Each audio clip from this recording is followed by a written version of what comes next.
Hello students, good afternoon of you. કેમ છો બધા લોકો? મજામાં? તબિયત પાણી સારા? ચલો, ધોરણ 12 કોમર્સ. આપણે લોકોએ ગઈકાલે એક મેથડ પૂરી કરેલી, ઉપાડ પર વ્યાજ. હવે નવી મેથડ આવે છે નફાની વહેંચણી. હેડિંગ આપવાનું, નફાની વહેંચણી.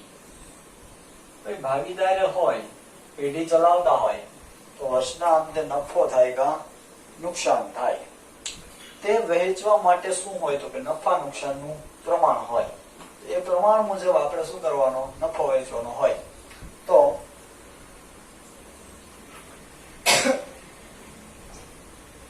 તમારે સિરિયલ ક્રમ આપવાનો છે દાખલાનો. પ્રેક્ટિસના દાખલા કાલે કરાવેલા પ્લસ પ્રેક્ટિસ પ્લસ આજે કરાવેલા. રામ, શ્યામ અને ગોપાલની જેમ સ્ટેટમાં કરીએ છીએ અમે તો રામ, શ્યામ અને ગોપાલની મૂડીનું પ્રમાણ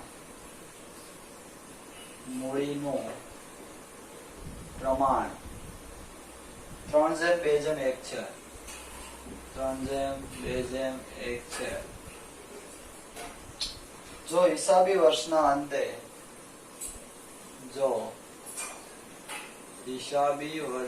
અંતે પેઢીનો નફો ₹90,000 થયો હોય, પેઢીનો નફો ₹90,000 થયો હોય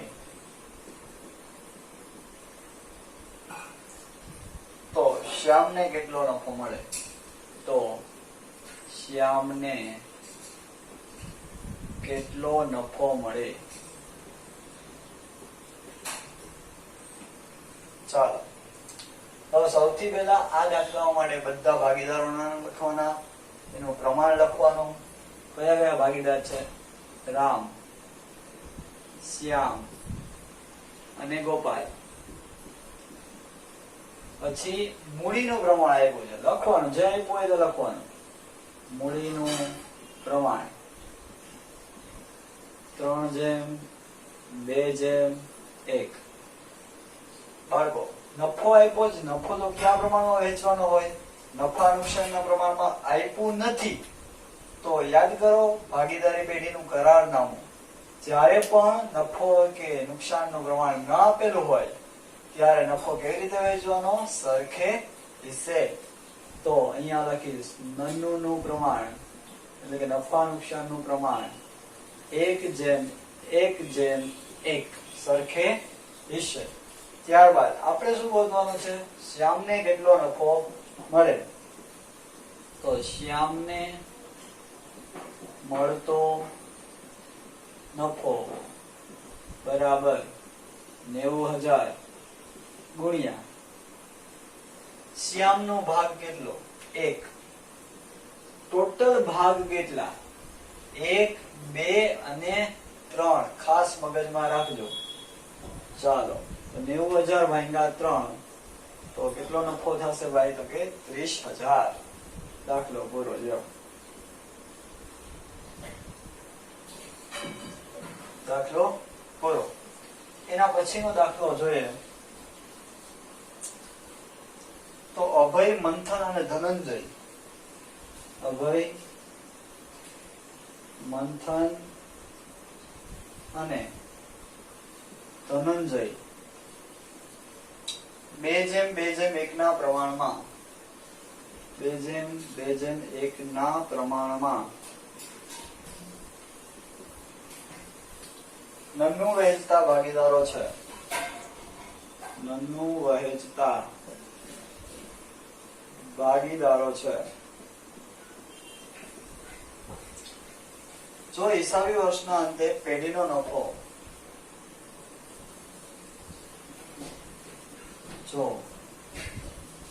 હિસાબી વર્ષના અંતે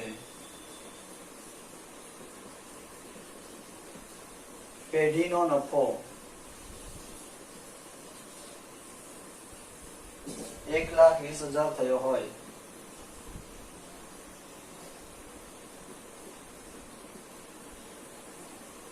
તો ધનંજયને મળતો નફો શોધો. તો ધનંજયને મળતો નફો શોધો. ભાઈ આપણી પાસે જગ્યા છે, અહીંયા જ ગણતરી કરીએ.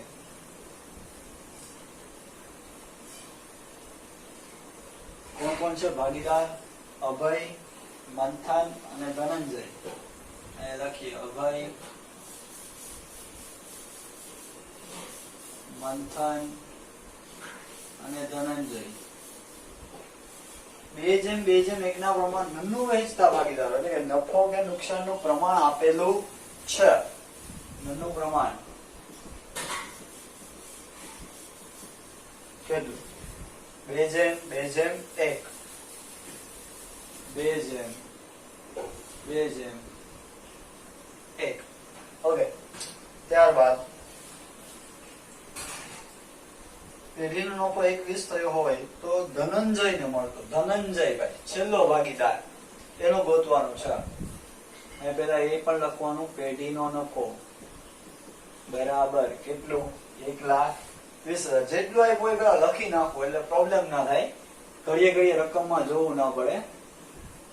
હવે ધનંજયનો નફો ગોતવાનો છે, તો એડિંગ આપીએ.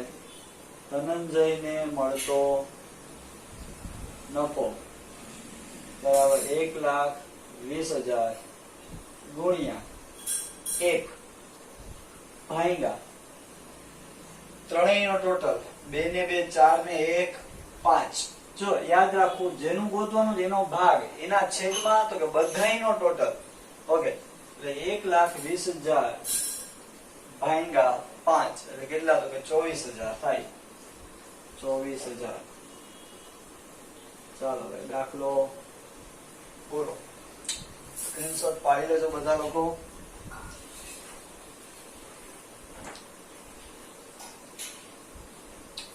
ઓકે, એના પછી ખૂબ જ મસ્ત દાખલો આવે છે. હવે તમને એમ લાગશે કે તમે ભણો છો. રેડી? તો આગળ વધીએ. જસ્ટ ગુમ થઈ ગયું. Just wait.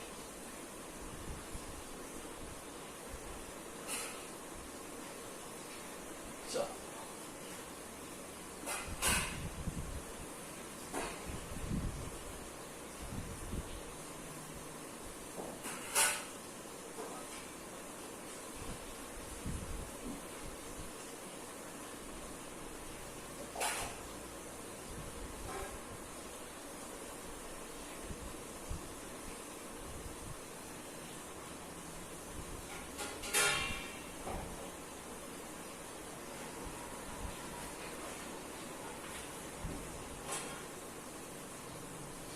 ચલો જોઈએ. મસ્ત દાખલો છે, જબરદસ્ત. આઈએમપી કરજો આ દાખલાને. આ દાખલાઓ પૂછાય છે. પ્રિયમ, દિવમ અને શિવમ. પ્રિયમ, દિવમ અને શિવમ એક પેઢીના ભાગીદારો છે. એક પેઢીના ભાગીદારો છે. તેઓની મૂડીનું પ્રમાણ 3:2:1 છે. તેઓની મૂડીનું પ્રમાણ 3:2:1 છે. શિવમને નફામાંથી ઓછામાં ઓછા, નવો દાખલો છે, નવી રીત છે. સોરી, શિવમને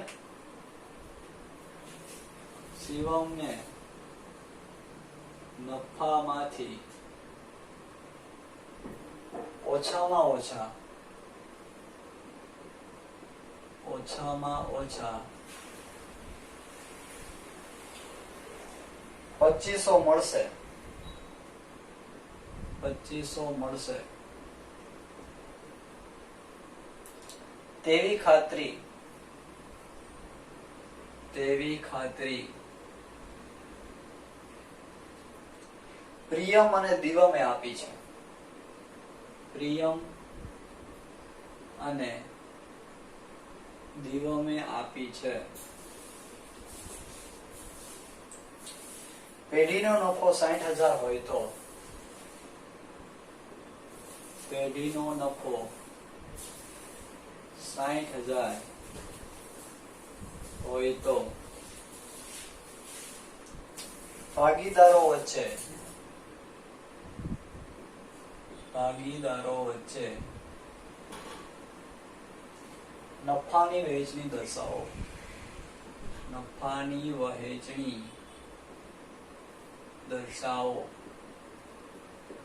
ભાઈ કોણ કોણ છે ભાગીદાર? જો પેલા રકમ પ્રિયમ, દેવમ અને શિવમ એક પેઢીના ભાગીદાર છે. મૂડીનું પ્રમાણ 3:2:1. નફા નુકસાનનું આપ્યું નથી આપ્યું તો શું હોય? 1:1:1. હવે શિવમને નફામાંથી ઓછામાં ઓછા 2500 નહીં પણ 25,000 મારું જે રીડ ગયું, બાકી દાખલાની પથારી ફરે 25,000 મળશે એવી ખાતરી પ્રિયમ અને દિવમે આપી છે. આ ખૂબ જ અગત્યનું. પ્રિયમ અને દિવમે શિવમને શું કીધું? વર્ષના અંતે 25,000 તો તને મળશે જ, ઓછામાં ઓછા. હવે માની લો કે 25,000 થી વધારે મળે તો ઉપાધિ નથી, પણ ઓછા મળે તો શિવમ ઠેકડા મારે. કા ભાઈ તમે તો કીધું હતું 25,000 મળશે જ, લાવો હાલો ખોટા લાવો. તો ઓછા મળે તો આ બે દેવા પડે, કેમ કે ખાતરી આપી છે. પેઢીનો નફો 60,000 હોય તો નફાની વહેંચણી દર્શાવો. સૌથી પહેલા જેમ કરીએ છે એમ જ પ્રિયમ, દિવમ અને શિવમ, બરાબર. મૂડીનું પ્રમાણ જે આપ્યું છે જ કેટલું આપ્યું છે? 3:2:1. નફા નુકસાનનું નથી આપ્યું તો કેટલું? 1:1:1. નન્નુનું પ્રમાણ 1:1:1. પેઢીનો નફો કેટલો આવ્યો તો કે 60,000. હવે ત્રણેયને પેલા નફો વહેંચીએ, પછી ખબર પડે કે 25,000 આપણા ભાઈને મળે છે કે નહીં. તો વહેંચીએ. પેલો કોણ? પ્રિયમ. પ્રિયમને મળતો નફો બરાબર 60,000 ટોટલ નફો ગુણ્યા પ્રિયમનો ભાગ કેટલો તો કે 1. કોઈ ભૂલથી મૂડીનું ભાગ ન લઈ લેતા, દાખલાનું મર્ડર થઈ જાય. ના છેદમાં 3. 60,000 ભાગ્યા 3 એટલે કેટલા આવશે તો કે 20,000. ચાલો ભાઈ, આ ભાઈને કેટલા મળે? 20. બોક્સ બનાવવું. હા, જવાબ આવે ને બોક્સ બનાવવું. પ્રિયમ, ત્યારબાદ દિવમ. દિવમને મળતો નફો બરાબર 60,000 ગુણ્યા ત્રણેયનો ભાગ એક સરખો જ છે તો એક સરખા જ નફા મળે બરાબર તો કે 20,000. ઓકે. ત્યારબાદ ત્રીજો માણસ કોણ તો કે શિવમ. શિવમને મળતો નફો બરાબર 60,000 ગુણ્યા 1/3 એટલે કેટલા તો કે 20,000. હાય હાય, આ શું થયું? અહીંયા તો કીધું તો 25 મળશે, મળ્યા ખરેખર કેટલા? 20. આ ઠેકડા ઠેકડા થાય ને. મને 25 નું કીધું તું, 20 હું કામ આપ્યા ભાઈ? તમે તો કીધું તું ને બહુ મોટી મોટી કઈ હતી 25,000 મળશે વર્ષના અંતે, ને મળ્યા તો 20. ઓલા બે કીધું કાંઈ વાંધો નહીં, ટેન્શન લે માં, તને 25 અમે આપી દેવું. કેટલા ઘટ્યા? 5,000 ઘટ્યા. કોણ આપશે? પ્રિયમ અને દિવમ આપશે. ઓકે, ચાલો હવે લખવાનું પરંતુ. કેવી તું? પરંતુ, બરાબર. પરંતુ શિવમને નફામાંથી 25,000 મળશે જ તેવી ખાતરી કોણે આપી હતી ભાઈ? પ્રિયમ અને દિવમે. પ્રિયમ અને દિવમે આપેલ. તેથી ખૂટતી રકમ કેટલી છે? રૂપિયા 5000. 20 મળ્યા, 5 ખૂટ્યા. ખૂટતી રકમ રૂપિયા 5000 પ્રિયમ અને દેવમ તેના નન્નુના પ્રમાણમાં આપશે.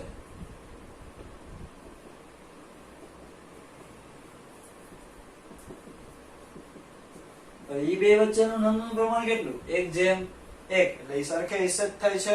ઓકે, તો પ્રિયમે આપેલ ભાગ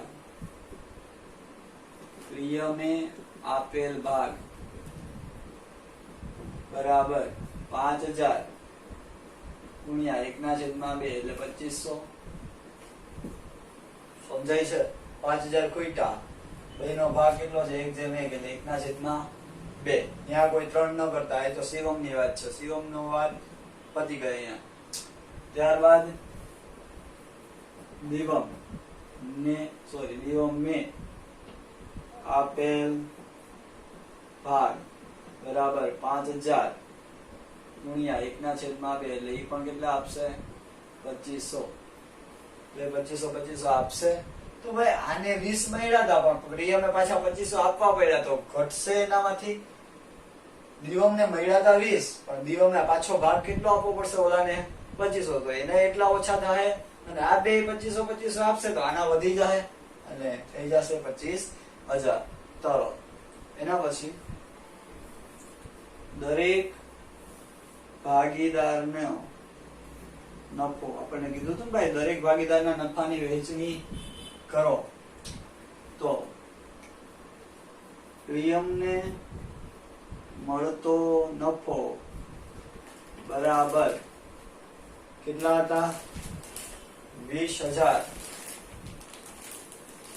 20000 માઇનસ આપી કેટલા દીધા?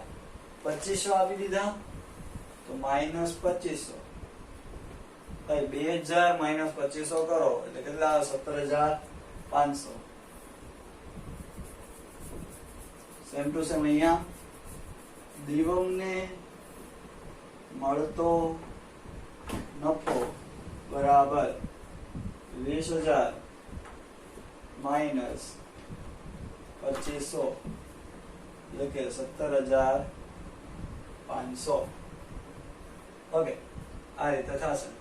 હવે કોણ રહ્યું? તો કે Shivam. Last શિવમને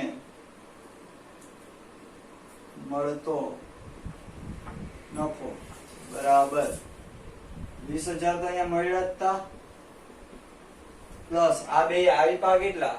2500 plus 2500 2500 plus 2500 is equal to 25000. થઈ ગયો ટંગા બેન? ખાતરી 25000 ની આપી હતી, ગમે એમ કરીને 25000 પહોંચાડ્યા. ઓકે, ચલો, આ છે ભાઈ દાખલો. ખૂબ જ અગત્યનો દાખલો. આવા દાખલાઓ એક્ઝામમાં પૂછાય જ છે, એટલે ખાસ મગજમાં રાખવા. સ્ક્રીનશોટ પાડી લેજો બધા જ લોકો. એના પછીનો દાખલો આપણે જોઈએ. રેડી? સ્ક્રીનશોટ પડી ગયો હશે બધાને?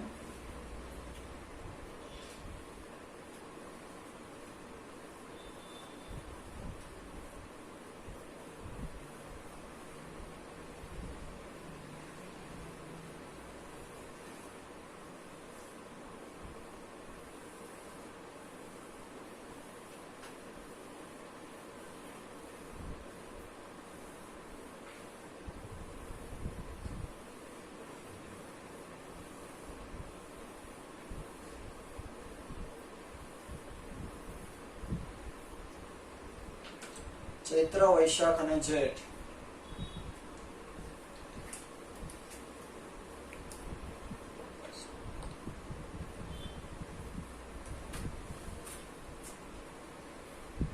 ચૈત્ર વૈશાખ અને જેઠ 5:3:2 ના પ્રમાણમાં 5:3:2 ના પ્રમાણમાં નન્નું વહેંચતા ભાગીદારો છે. નન્નું વહેંચતા ભાગીદારો છે. જેઠને નફામાંથી ઓછામાં ઓછા જેઠને નફામાંથી ઓછામાં ઓછા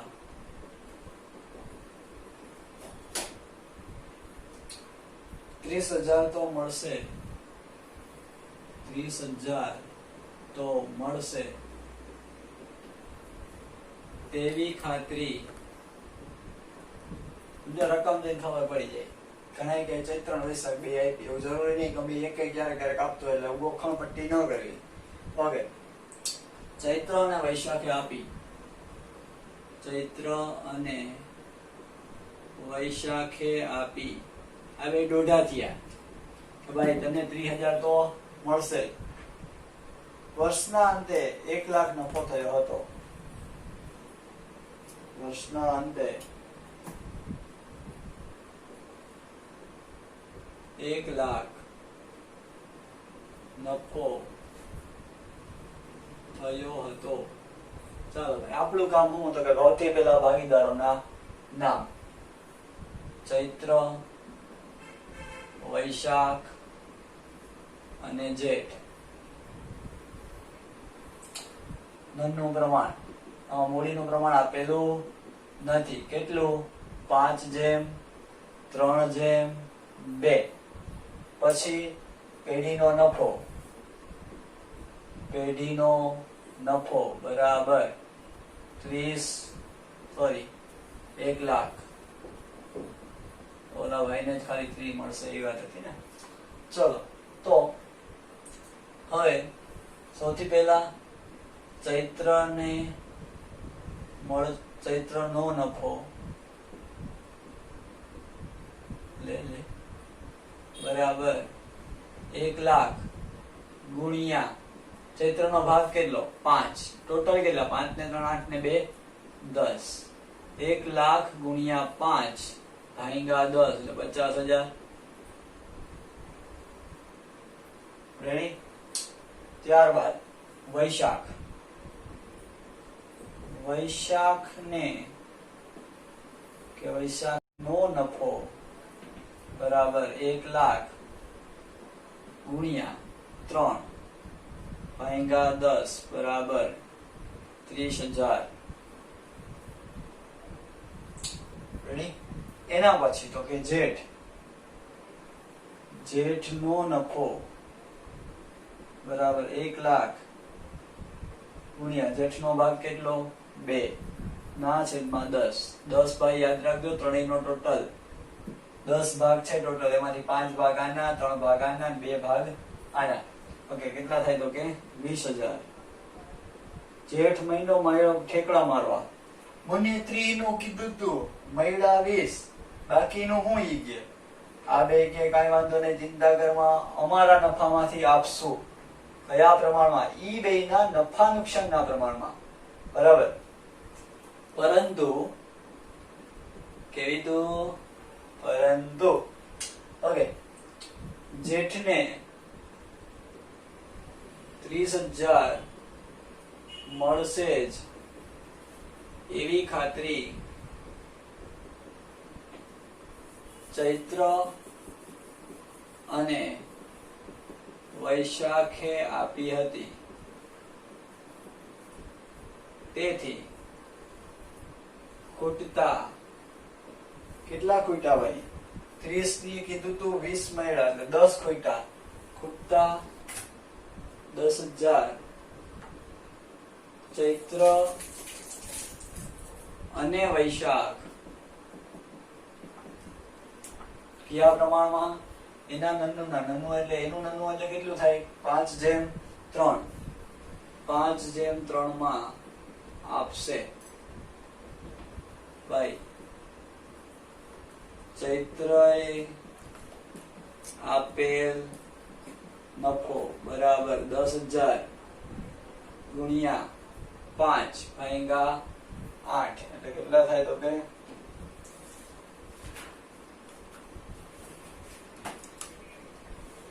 6,250. 6,250. ત્યારબાદ વૈશાખે આપેલ નફો બરાબર 10,000 ગુણ્યા 3 ભાગ્યા 8 એટલે થશે 3,750. જો થઈ ગયા 10,000. બરાબર. હવે બધા ભાગીદારોને કેટલો કેટલો મળશે લખીએ. દરેક ભાગીદારને મળતો નફો, પેલું કોણ કે ચૈત્ર ને મળતો નફો બરાબર કેટલો મળ્યો તો ભાઈ 50 માઇનસ એને આપ્યો કેટલો 6,250 એટલે જવાબ આવશે 43,750. 43,750.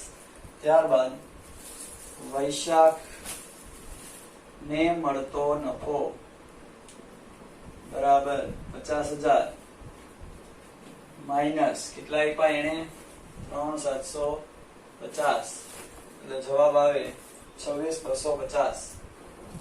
26,250. ને ત્યારબાદ લાસ્ટમાં જેને કારણે માથાકૂટ કરી આવડી મોટી, જેઠને મળતો નફો બરાબર મળ્યો તો કેટલો 20, સોરી અહીંયા 50 નહીં 30,000, ભૂલથી મિસ્ટેક લખાઈ ગઈ.